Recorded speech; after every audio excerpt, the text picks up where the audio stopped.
안녕하세요. 자, 오늘은 이제 마지막이네요. 4회. 동형 모의고사 4회. 자, 혹시라도 아직 안 풀으신 분이 있다면, 자, 다시 한번 문제 풀고, 그리고 틀린 거 위주로, 먼저 채점해서 틀린 거 위주로 강의를 들어주시고, 뭐 맞는 거, 자기한테 자신 있는 거는 또 들으실 필요 없잖아요. 지금은 시간을 안배를 잘 해주셔야 됩니다. 자, 그리고 다시 한번 시험장에 가서 주의해야 될 사항, 아는 문제부터 먼저 푼다. 모르는 문제, 딱 문제가 나를 압도하면 도망가라. 그리고 자신 있는 문제, 자, 한 20개를 먼저 해놓고, 그 다음에 이제 두 번째 들어와서 어느 정도 풀릴 수 있는 거 풀고, 자, 세 번째로 들어가서는 안 되는 거는 빨리 찍어야죠. 잘 찍고 도망가시면, 자, 우리 뭐 60점 맞는 거는 진짜 아무것도 아니에요. 그렇게 세 바퀴로만 돌아주시면은, 자, 쉽게 합격하실 수 있습니다. 자, 안 되는 거 갖고 싸우면 그 뒤에 아는 문제가 나와도 아무 생각이 안 난다는 거, 자, 다시 한번 부탁을 드리겠습니다. 자, 1번. 다음 자료에 의하여 선입선출법에 의한 기말 제공품을 평가하라. 자, 언제나 우리가 선입선출법이고, 자, 그 다음에 이제 여기서는 주요 재료하고 가공비를 나눠서 구할 거냐, 한꺼번에 구할 거냐, 이걸 따져야죠. 자, 그랬더니 주요 재료는 공정 초에 전부 투입됐어요. 그러면 먼저 물량의 흐름을 그리면, 자, 기초에 200개, 자, 50%, 그 다음에 착수 620개가 착수, 자, 그 다음에 완성은 600개, 자, 그러면 기말은, 자, 820개니까 기말은 220개가 되고, 자, 기말의 완성도는 50%. 자, 그러면 주요 재료는 제조 착수와 동시에 소비됐으니까 100%. 자, 말 220이죠. 자, 곱하기 완 플러스 말 마이너스 초 200. 자, 여기 이제 돈. 자, 단기의 주요 재료는 42만 1,600원. 자, 그 다음에 가공비는 이제 진척도를 따져야 되니까 110개 곱하기 완성 플러스 기말 마이너스 초 200개의 50%니까 100개. 자, 그리고 이제 가공비는, 자, 주요 재료를 제외한 보조 재료하고 노무비하고 경비, 그러면 22만 원이 이렇게 되겠죠. 자, 그럼 요거는 820개에서 200개 빼면은 620개. 그 다음에 요거는 710개에서 100개 빼면은 610개죠. 자, 그러면 먼저 220개 곱하기 42만 1,600 나누기 620. 그러면 얘는 14만 9,600원이네요. 자, 다음에 가공비는 110개 곱하기 22만 원 나누기 610개. 그러면은 얘는 39672. 자, 그래서 얘하고 더하면 되죠. 자, 149 600 더하면 18만 9,272원. 자, 요게 기말 제공품이다. 그래서, 자, 선입선출법에 의한 기말 제공품을 평가하라 그랬으니까 3번이 정답이 되는 것을 알 수 있죠. 자, 항상 선입선출법은 말, 완말, 마이너스 초. 자, 평균법이다. 말한말, 초당 이렇게 들어간다.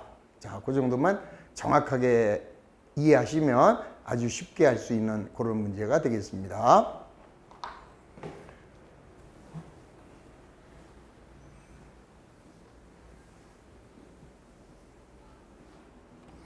자, 2번.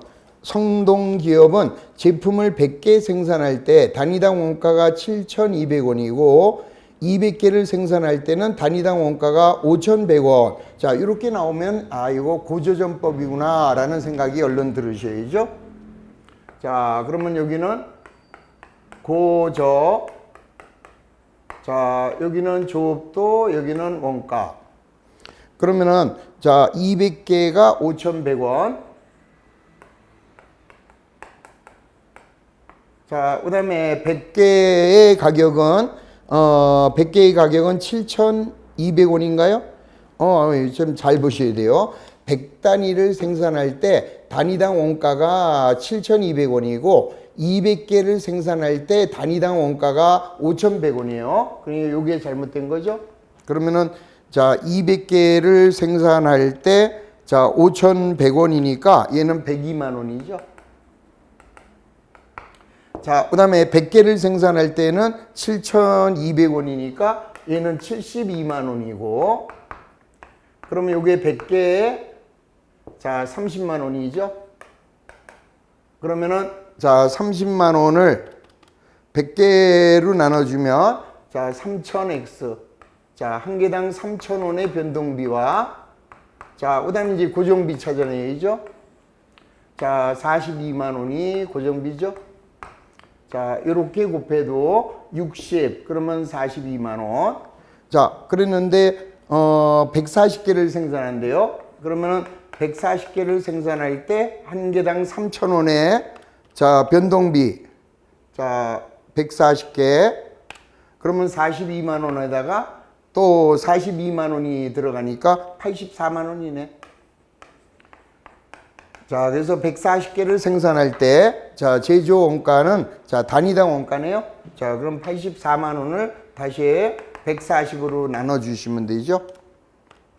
84만 원 나누기 140 그러면 한 개당 6,000원이 단위당 원가다. 자 정확하게 하나씩 잘 생각하시면은 쉽게 구할 수 있는 그런 문제가 된다.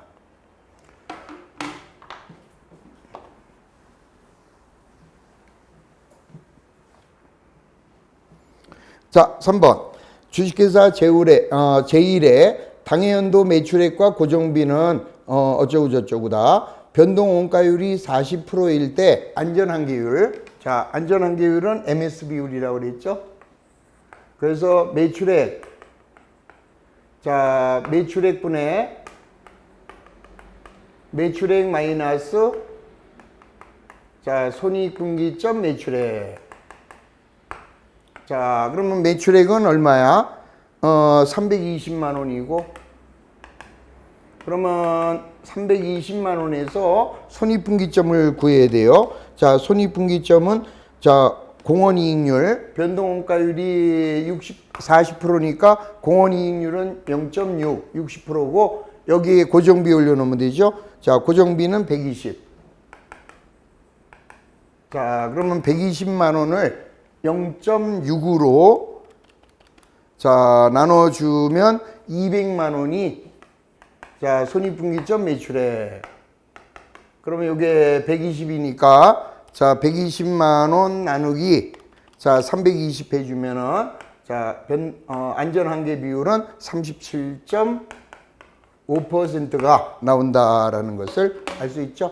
자, 안전한계율 구하는 거 정확하게 이해하시고 안전한계 금액은 요거죠. 120만 원이고 자, 넘어갑니다. 자, 4번. X1년도 예산 공원이익 계산서는 다음과 같다. 자, 지금 보시면, 연간 최대 생산 능력은 1000단이래요.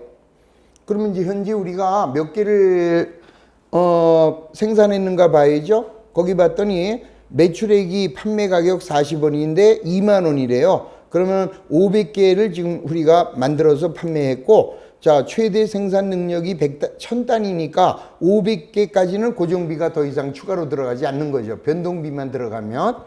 자, 그런데 신규 고객이 X1년 초에 단위당 30원에 500개를 구입하겠다고 제안을 했어요. 그러면 우리는 변동비만 계산하면 됩니다. 자, 거기 보면은 변동비가 얼마 나왔어요? 12,000원. 그러면은 몇 개입니까? 500개를 만들 때 변동비가 12,000원이면 자, 500개. 그러면 하나의 변동비는 24원이 되는 거죠. 자, 변동비가 24원인데 지금 신규 고객이 300원에 단위당 30원에 사겠대요. 그러면 하나당 6원씩이 이익이고 500개의 주문을 받았으니까 결국은 우리는 3,000원이 이익이다라는 것을 알 수 있는 거죠.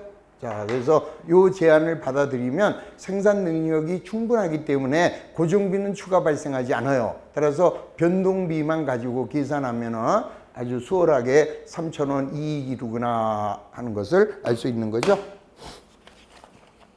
자, 그래서 정답은 3,000원 이익. 자, 2번이 정답이 됩니다.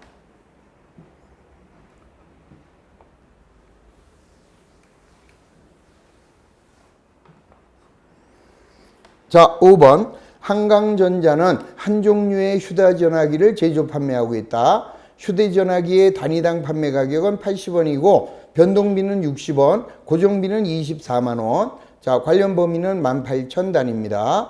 자, 먼저 다음 중 옳지 않은 거. 자, 휴대전화기 단위당 공원이익률은 25원이다. 자, 공원이익률은 1 마이너스 변동비율이죠. 자, 1 마이너스 변동비율이 요게 공원이익률. 그럼 변동비율은 매출액분의 변동비. 자, 그러면 매출액은 얼마야? 80원. 자, 여기에 변동원가는 60원. 그러면 60을 80으로 나누면 75%죠? 자, 따라서 변동비율이 자, 75%니까 공원이익률은 25% 정확하게 일치. 자, 2번. 매출 수량이 12,000단위면 자, 안전한계는 0이다. 자, 한번 보겠습니다. 그러면 매출 수량이 12,000단위다. 그러면은 자, 우선 단위당 공원이익이 얼마가 돼요? 20원이 단위당 공원이익입니다. 자, 단위당 공원이익은 20원에 자, 고정비가 24만 원. 자, 이렇게 나왔으니까 자, 24만 원을 20으로 나눠주면은 12,000개가 자, 여기 이제 손익분기점이 되고 자, 결론 매출 수량이 12,000단위면은 자, 안전한계율은 0이 되어 있죠. 공원이익하고 같으니까. 그래서 2번도 맞다. 자, 3번. 휴대전화기 손익분기점 매출 수량 12,000개 맞고. 자, 4번. 판매 가격을 20원 증가시키면 손익분기점 매출 수량은 6,000개다. 자, 판매 가격이 20원이 늘어나요. 그럼 100원이고, 자, 변동비가 40원이면 공원이익은 40원이 되죠. 자, 판매 가격이 100원이 됐고, 변동비가 60원이니까, 자, 단위당 공원이익은 40원. 자, 여기에 고정비는 24만원. 자, 따라서 6,000개가, 자, 손익분기점, 매출 수량 정확하게 맞습니다. 그 다음에 5번. 제품 단위당 변동 원가가 10원이 감소되면, 자, 손익분기점 판매량은 2,000단위가 감소된다. 자, 한번 볼까요? 변동 원가가 10원 감소돼요. 그러면 50원이죠? 그러면 공원이익은 30원. 자, 30원 중에, 자, 고정비가 24만 원이죠? 그러면은 8,000개가 되죠? 자, 따라서 2,000단위가 감소되는 게 아니라 4,000단위가 감소되는 거죠. 자, 그래서 5번이 잘못됐구나라는 것을 찾을 수가 있습니다. 하여튼 이 손익분기점 이거는 정확하게 여러분들이 몇 번만 해주시면 아주 수월하게 정리할 수 있습니다. 자, 6번. 행복자동차는 한 개의 보조 부문과 두 개의 제조 부문으로 구성되어 있다. 수선 부문은 제조 부문의 설비 수선 용역을 제공하고 있는데 각 제조 부문에 대한 최대 공급 시간과 실제 공급 시간과 수선 부문 발생 원가가 다음과 같다. 자, 요거는요, 이중배분율법. 자, 이중배분율법에서는 중요한 게 뭐예요? 고정비하고 변동비의 배분 기준이 틀린 거죠. 자, 따라서 변동비는 실제 시간으로 배분하시면 되고 고정비는 최대 공급 시간을 가지고 자, 배분하시면 그게 이중 배분율이에요. 자, 따라서 변동비가 얼마 나왔어요? 자, 4만 원이 나왔는데 자, 요 4만 원을 어떻게 나눠 줍니까? 조립과 도장으로 나눠야죠. 자, 조립과 도장으로 나눌 건데 자, 변동비는 자, 뭐를 가지고 나누느냐? 위에 있는 실제 공급 시간. 자, 500시간과 500시간이니까 1000시간이네요. 똑같죠? 500, 500이니까 여기에 2만 원 가고 도장 부분에 2만 원이 가면 돼요.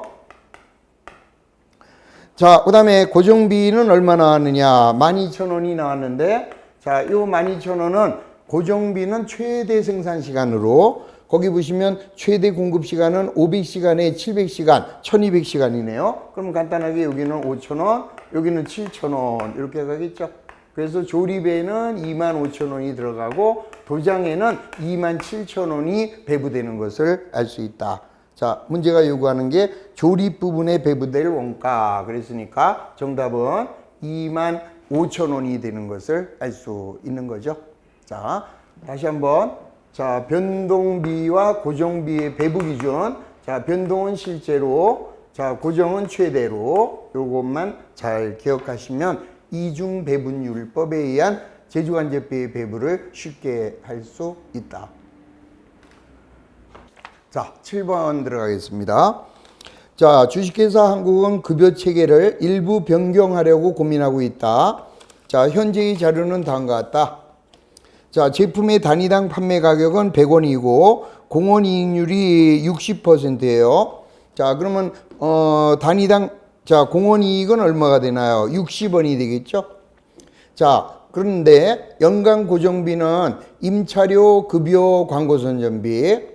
자, 이렇게 됐는데, 자, 만약 매출액의 10%를 성과급으로 지급하는 방식으로 급여 체계를 변경한대요. 그러면 고정급여가 6,000원이 절약될 걸로 추정되고 있다. 그러면 이제 현재. 자, 현재의 손익분기점 판매량은, 자, 우선 판매 가격이 100원인데 공원이익률이 60%. 그러면은, 자, 단위당 공원이익은 60원이 되겠죠? 자, 단위당 공원이 60원 중에 고정비는 얼마가 돼요? 15,000원, 21,000원, 12,000원. 그러면 48,000원이죠. 자, 48,000원을 60으로 나눠 줍니다. 그러면은 800개가 현재의 손익분기점 수량이죠.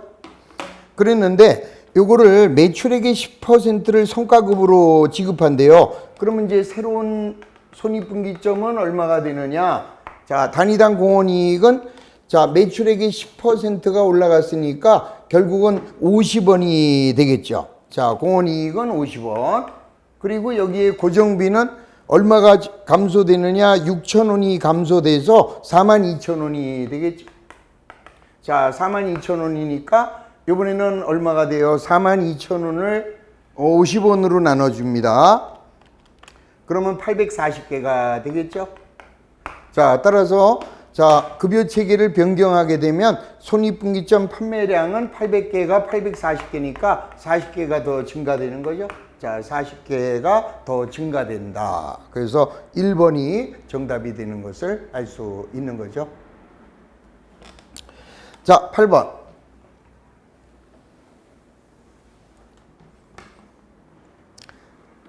자, 국민제철은 A공정과 추가공정을 거쳐 두 종류의 철강을 생산하고 있다.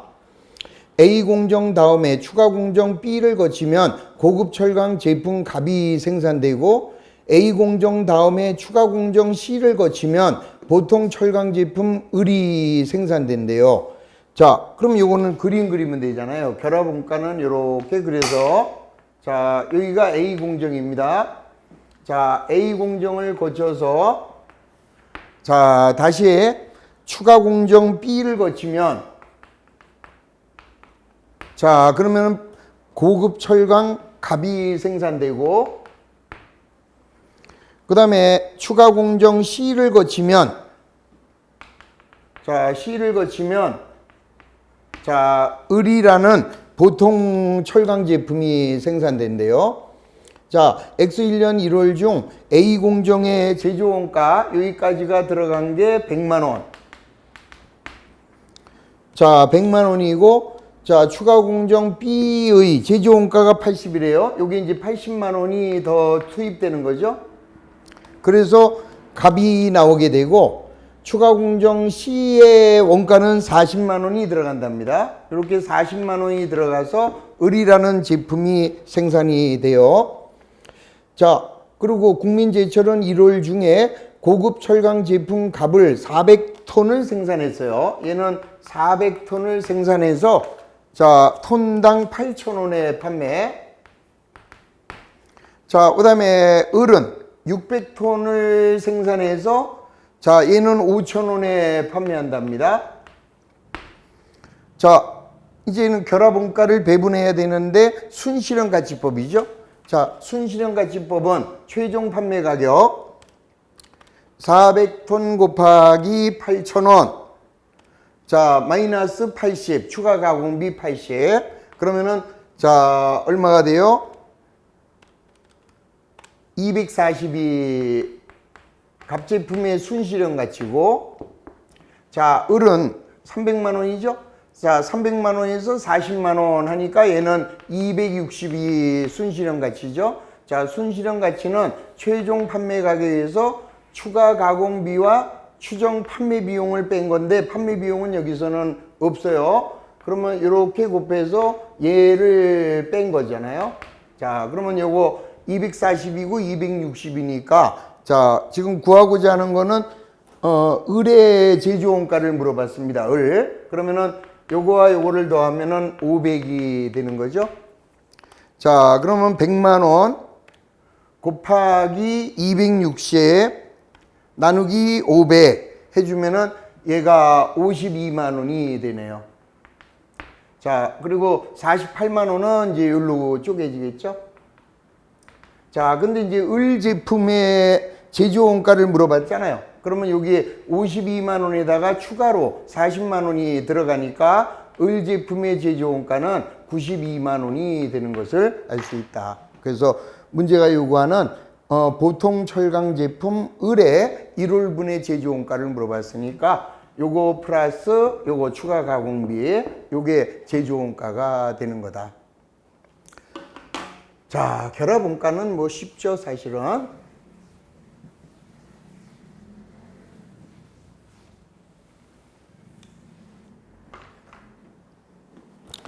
자, 9번. 주식회사 한국은 X1년 6월 말 주식 A와 B를 500원과 600원에 취득하여 주식 A는 당기손익으로 주식 B는 기타 포괄손익으로 분류.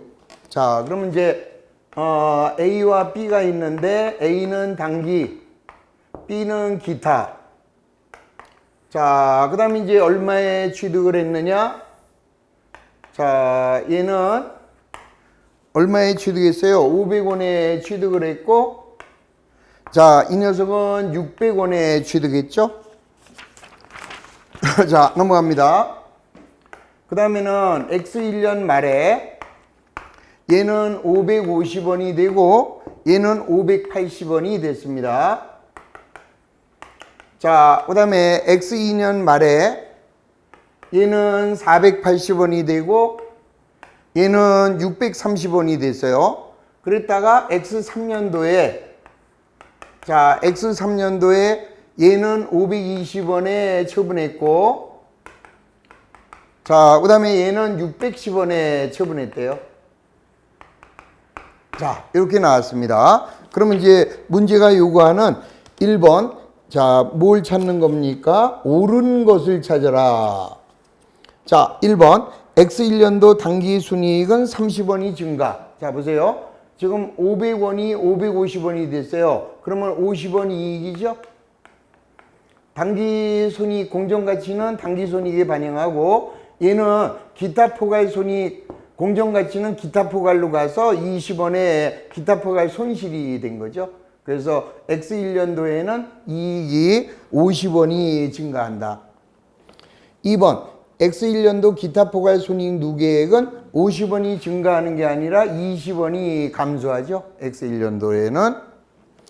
자, 그 다음에 3번 X2년 말 기타 포괄 손익 누계액에 표시된 기타 포괄 손익 금융자산의 평가이익은 10원이다. 자, 여기죠. 자, 요거는 얘를 무시하면 돼요. 600원인데 얘가 630원이 됐으니까 기타 포괄 이익은 30원이 늘어난 거죠.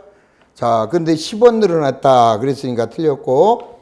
4번. X2년도 당기순이익은 10원이 증가한다. 자, 얘는 여기서 죽었어요. 얘가 됐는데 550원이 480원이 됐으니까 70원의 손실을 본 거죠. 그래서 또 X. 자, 5번. X3년도 금융자산의 처분이익은 40원이다. 그러면 요거죠. 자, 얘는 이제 얘가 이렇게 됐어요. 이제 480원인데 얘를 520원에 처분했으니까 40원만 이익이죠. 자, 주식, 기타 포괄은 당기 손익에 반영하지 않는 거죠. 자, 이익 잉여금으로 넘어가기 때문에 당기 손익으로는 안 간다. 따라서 정답은 40원만 이익 이렇게 되면은 끝. 자, 정답은 5번입니다. 자, 10번. IFRS에서 규정한 수익의 인식에 대한 설명으로 옳지 않은 거. 자, 1번. 위탁 판매의 경우 위탁자는 수탁자가 제3자에게 재화를 판매했을 때 수익으로 인식. 요거는 기억나시죠? 2번. 시용 판매에서는 고객이 상품의 매입 의사를 표시한 날. 자, 매입 의사를 표시한 날 수익으로 인식하거나 아니면 반품 기간이 종료됐을 때 수익으로 인식해도 되죠. 자, 3번. 재화의 판매와 설치하는 용역을 함께 제공하는 경우 설치 용역이 재화와 구분된대요. 그러면 별도의 수행 의무로 봐야죠. 자, 재화의 판매에 따르는 자, 수익. 그 다음에 진행에 따르는 그 용역 제공. 이렇게 두 개를 별개의 의무로 봐서 수익으로 인식. 자, 4번. 반품 조건부 판매에서 반품 가능성을 예측할 수 없대요. 그러면 수익으로 인식하면 안 되죠. 4번이 틀렸네요. 자, 5번. 라이선스 계약 시에 고객에게 지적재산 접근권을 제공하는 경우에는 자, 해당 기간에 걸쳐 이행되며 자, 진행 기준에 따라 수익으로 인식하고 지적재산 사용권을 제공할 때 이때는 자, 이 라이선스를 부여할 때 자, 이행된 것이므로 라이선스를 이전할 때 수익으로 인식할 수 있다. 자, 이게 라이선스에 대해서는 자, 지적재산 접근권이냐, 그 다음에 지적재산 사용권이냐, 따라서 접근권인 경우에는 계속 자, 우리가 이제 정보를 제공해 주겠죠. 따라서 기간에 걸쳐서 수익으로 인식하고, 그 다음에 지적재산 사용권의 경우에는 더 이상의 우리가 이 정보를 제공하지 않아요. 따라서 재화를 인도했을 때 바로 수익으로 인식하게 된다. 자, 4번만 틀렸다라는 것을 알 수 있습니다. 자, 11번. 자, 이건 뭐예요? 딱 문제를 보는 순간에 아, 이거 5단계구나 라는 것을 알 수 있죠. 자, 총 포괄 이익과 당기 순이익을 구하는 자, 5단계 접근법. 자, 먼저 이제 이렇게 시작을 합니다. 자, 하나, 둘, 셋, 넷, 다섯. 자, 초에 자산, 부채, 자본. 자, 플러스 마이너스 K1. 자, 기말에 APK. 자, 손익계산서 비용과 수익. 그러면 여기서 당기순이익이 나온다. 그럼 이거는 포괄 손익계산서예요. 그래서 여기 당기순이익에서 출발해서 총 포괄 이익과 자, 기타 포괄 이익이죠. 그 다음에 기타 포괄 손실. 그러면 여기서 총 포괄 이익이 나오게 된다. 자, 먼저 기초의 자본이 4만 원. 자, 무상증자는 무시죠. 자, 무상증자하고 주식의 배당은 무시. 그러면 여기는 기초자본은 4만 원 일로 내려오면 되고, 자, 유상증자가 4,000원, 유상감자가 3,000원, 자, 그 다음에 주식배당 무시, 그 다음에 재평가 손실은 당기순이익이에요. 자, 해외사업 환산이익은 여기, 자, 그 다음에 기말자본은 여기, 자, 그 다음에 기타 포괄손익, 공정가치 측정 금융자산의 평가손실은 여기죠. 평가손실 이렇게 나왔습니다. 자, 그럼 보세요. 이제 4만 원인데 4천 원 늘어나고 3천 원 줄었어요. 그러면 4만 천 원이죠. 자, 4만 천 원이 얼마가 됐어요? 9만 원. 그러면 4만 9천 원이 늘어났죠? 그게 총포괄이. 요게 4만 9천 원이 당기순이익이 아니라 요 기초자본과 기말자본의 차이가 총포괄이. 그럼 여기서 6만 9천 원이니까 3만 원 빼면은 당기순이익은 3만 9천 원이 된다라는 것을 알 수 있죠. 자, 따라서 문제가 요구하는 총포괄이익은 4만 9천 원이고, 자, 당기순이익은 3만 9천 원이 되는 것을 알 수 있죠. 자, 이 문제에서 자, 삐끼가 하나 있었습니다.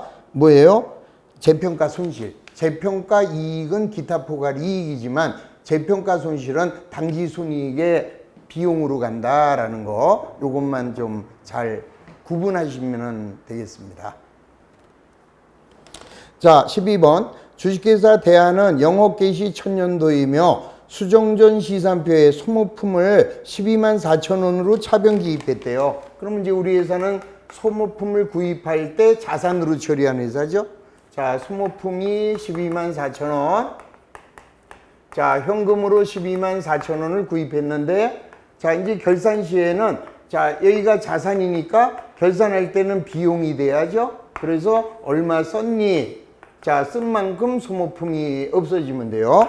자, 여기서 보세요. 기말 시점에 보유하고 있는 게 3만 6천 원이다. 그러면 12만 4천 원에서 3만 6천 원이 남아있으면 8만 8천 원을 사용한 거죠.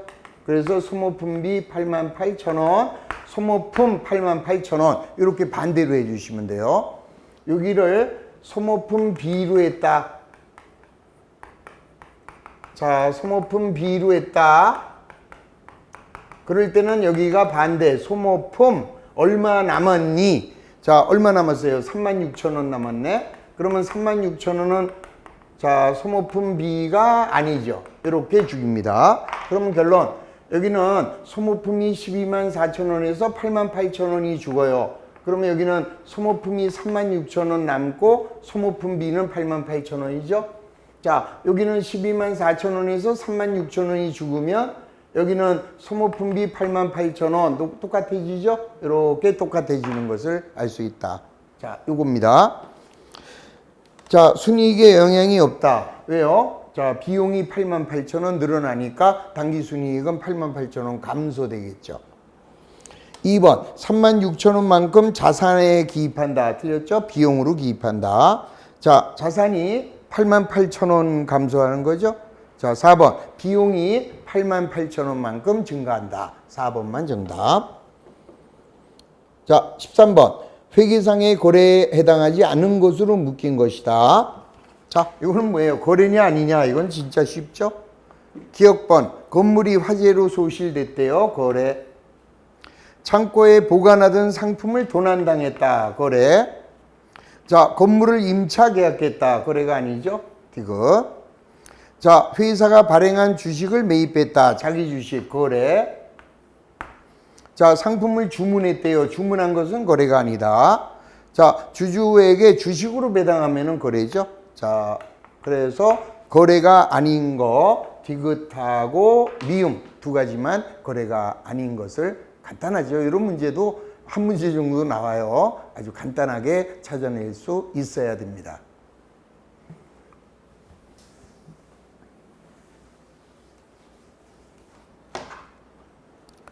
자, 14번. 주식회사 한국은 X1년 초에 5만 원을 지급하고 토지와 건물을 일괄 취득했습니다.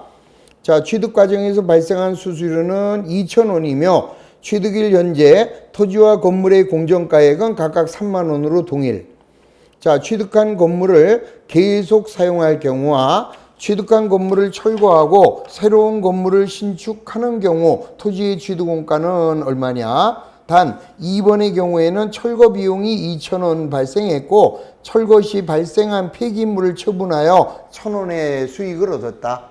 자, 그럼 이거는 뭐예요? 자, 첫 번째 케이스는 자, 여기에 토지와 건물을 요거를 일괄 구입했어요. 얼마에? 5만 원에. 그 다음에 취득 과정에서 수수료가 얼마 발생했느냐? 2,000원이 수수료가 발생하면 2,000원을 취득원가에 더합니다. 그러면 이 52,000원을 토지와 건물로 사용한다 그랬으니까 나눠줘야죠. 자, 이때 논아줄 때는 건물과 토지의 공정가액을 기준으로 논아줍니다. 근데 여기서는 토지와 건물의 공정가액은 3만 원으로 동일하대요. 그러면 52,000원을 동일하게 26,000원과 26,000원 이렇게 쪼개주면은 끝. 자, 그 다음에 이제 두 번째는 자, 이번에는 이 건물을 자, 낡아가지고 얘를 철거하겠다. 그럼 얘를 얼마에 샀어요? 5만 원에 사고 2,000원에 사면은 52,000원이 된 거죠. 자, 이 52,000원은 어차피 얘는 헐어버릴 거기 때문에 토지원가로 봐야죠. 자, 토지원가가 되고, 자, 철거하는 비용도 토지원가에 포함합니다. 그러면 철거 비용은 얼마 들어갔나요? 자, 2,000원이 들어갔고, 자, 철거한 폐자재에서 철근 같은 걸 팔아서 1,000원의 수익을 받대요. 그러면 1,000원은 빼줘야죠. 그러면은 이때 토지는 54,000원에서 1,000원 빼면은 이때 토지 원가는 53,000원이 되는 거죠. 자, 그래서 1번. 자, 우리가 요 경우에는 26,000원이고, 자, 그다음에 밑에의 경우 2번의 경우에는 53,000원이 된다. 그래서 정답은 2번이 정답이 되는 것을 알 수 있는 거죠. 자, 15번. 한국제택 국제회계 기준 보기과의 계약에서 생기는 수익의 규정이다. 틀린 거. 자, 기준서 1115 고객과의 계약에서 생기는 수익은 거래 상대방이 고객인 경우에만 이 기준서를 적용할 수 있다 그랬죠. 자, 거래 가격은 고객에게 약속한 재화나 용역을 이전하고 그 대가로 기업이 받을 권리를 갖게 될 것으로 예상하는 금액이에요. 그리고 제3자를 대신하여 회수한 금액, 부가시세 같은 거죠. 그거는 수익으로 보지 않는다. 자, 3번. 수행 의무는 고객과의 계약 시에 재화나 용역을 이전하기로 한 약속을 의미한다. 따라서 하나의 수행 의무인지 여러 개의 수행 의무인지를 구분해야 된다. 자, 수익의 인식은 기업이 고객에게 약속한 재화나 용역에 대한 수행 의무를 이행할 때, 자, 수행 의무를 이행할 때 수익으로 인식해야죠. 자, 기간에 걸쳐 이행되는 수행 의무는 진행 기준입니다. 그리고 시점에서 이행되는 수행 의무는 완성 기준이 아니라 인도할 때 수익으로 인식해야죠. 자, 그래서 5번 앞에 거는 맞아요. 기간에 걸쳐 이행되는 수행 의무는 진행 기준에 따라 수익으로 인식하고 시점에서 이행되는 수행 의무는 인도 기준에 의해서 제품을 인도할 때 수익으로 인식하여야 한다 이 소리죠. 자, 그래서 5번이 자, 틀렸다. 자, 16번 재고자산에 관한 설명으로 옳은 것이다. 1번 재고자산의 단가 산정은 재고자산별로 원가에 식별이 용이한 경우에는 개별법을 사용합니다. 원칙은 개별법이죠. 자, 그런데 개별법의 사용이 곤란한 경우에는 선입선출이나 후입선출이나 가중평균법을 적용하여 원가를 산정하도록 되어 있죠. 단 후입선출법과 단순평균법, 총평균법, 자, 매출총이익률법, 최종 매입원가법은 한국재택국제회계 기준에서 인정하지 않는다. 틀렸어요. 총평균법은 인정이 되는 거죠. 후입선출법은 인정되지 않아요. 또 단순평균법도 인정되지 않아요. 그러나 이동평균법이나 자, 총평균법은 이용이 되는 거죠. 그래서 1번은 바로 틀렸습니다. 자, 2번 선입선출법을 적용할 때 물가가 지속적으로 상승한다면 자, 계속기록법에 의한 기말 재고자산 금액과 실사법에 의한 금액은 같다. 자, 우리 선입선출법의 경우에요. 자, 선입선출법으로 적용하는 경우에는 자, 이거는 계속기록법으로 하나, 실사법으로 하나 결론이 똑같다. 그래서 우리는 선입선출법으로 문제가 나오면은 그냥 퉁쳐서 실사법으로 푸는 게 가장 간단하다라고 말씀드렸죠. 자, 2번이 정답. 3번 재고자산을 매입할 때 부담한 매입운임은 운반비로 구분하여 비용 처리한다. 틀렸죠? 자, 재고자산을 매입할 때 부담한 운임은 매입원가에 포함해야죠. 4번 컴퓨터를 제조하는 기업이 고객 관리 목적으로 사용하고 있는 자사가 제조한 컴퓨터. 자, 이거는 재고자산이 아니라 유형자산이죠. 고객 관리 목적으로 영업활동에서 사용하니까 재고자산은 판매 목적으로 보유하고 있어야 되죠. 자, 5번 부동산 매매 기업이 판매를 목적으로 보유하고 있는 건물. 그거는 판매 목적이니까 재고자산으로 구분해야죠. 자, 그래서 맞는 답은 2번만 정답. 자, 17번 한국상해의 12월 31일 현재 매출 채권은 275만 원이고 자, 이에 대한 순실현 가능가액은 261만 원. 자, 요거 지난번 3회 때하고 똑같은 문제였습니다. 자, 요거 보시면 자, 우선 매출 채권. 자, 매출 채권이 얼마야? 275만 원. 자, 여기에 이제 손실 충당금을 자, 차감하게 돼요. 그러면 순실현 가능가액은 261만 원.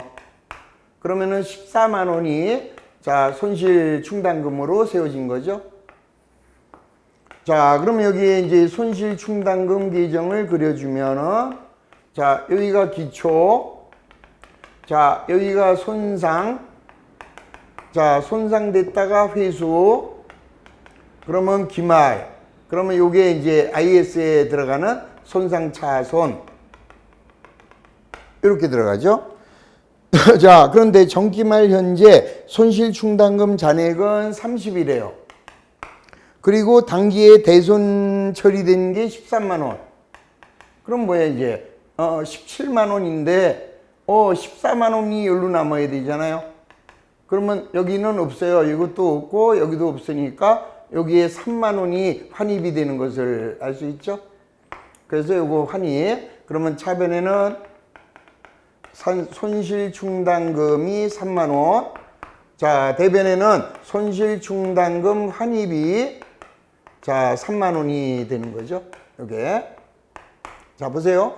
지금 30만 원이 있었는데 13만 원이 손상됐어요. 그러면 우리는 17만 원의 손실충당금이 있는데 이번에 세우고자 하는 거는 14만 원을 세운다. 그러면 3만 원이 더 많으니까 많은 만큼 3만 원을 환입해 줘야 된다. 이 소리죠.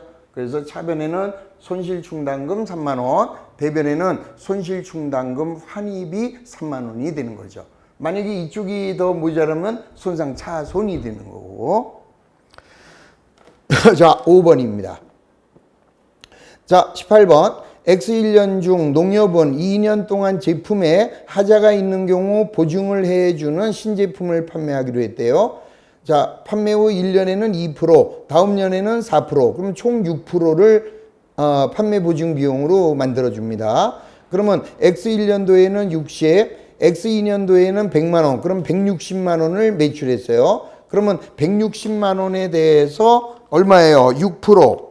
자, 160만 원에 6%를 세우면 9만 6천 원을 우리가 판매 보증 비용으로 만들었죠. 그런데 실제로 지급한 게 4만 6천 원이 나왔네요. 자, 그러면은 5만 원만 자, 재무상태표에 보고되는 자, 제품 보증 충당 부채가 된다. 그래서 5번이 정답이 되는 것을 알 수 있는 거죠. 자, 다시 한번. 자, 우리 회사는 자, 이게 X1년, X2년 따로따로 해도 되는데요. 자, 뭐 따로따로 한다고 해봐요. 그러면 X1년도에는 자, 매출액이 60만 원인데 6%의 판매 보증비예요. 그러면 66이 36. 그럼 차변에는 판매 보증비가 3만 6천 원이에요. 그러면 대변에는 판매 보증 충당 부채가 3만 6천 원이죠. 그랬는데 11,000원이 지출됐습니다. 그러면 판매 보증 자, 충당 부채가 얼마 없어져요? 11,000원. 이렇게 없어져서 25,000원이 남아있죠. 그 다음에 X2년도에는 다시 얼마를 세웁니까? 100만 원이 6%니까 판매 보증비가 6만 원이 만들어지겠죠.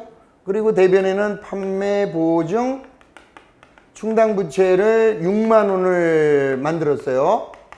그랬다가 X2년도에 3만 5천 원이 없어졌죠. 자, 판매 보증 충당 부채가 3만 5천 원 이렇게 없어졌으니까 결국은 요거하고 요거 다 만들어주면 9만 6천 원인데 거기서 4만 6천 원이 줄었잖아요. 따라서 지금 현재 남아있는 판매보증 충당부채는 5만 원이 남아있다. 이런 얘기죠. 자, 이렇게 해서 자 정답은 재무상태표에 보고될 제품 보증 충당부채는 5만 원이 되는 것을 알 수 있는 거죠. 자, 거기까지만 하고 자 잠시 쉬었다가 19번부터 계속 풀도록 하겠습니다. 자, 10분간 쉬고 계속합니다.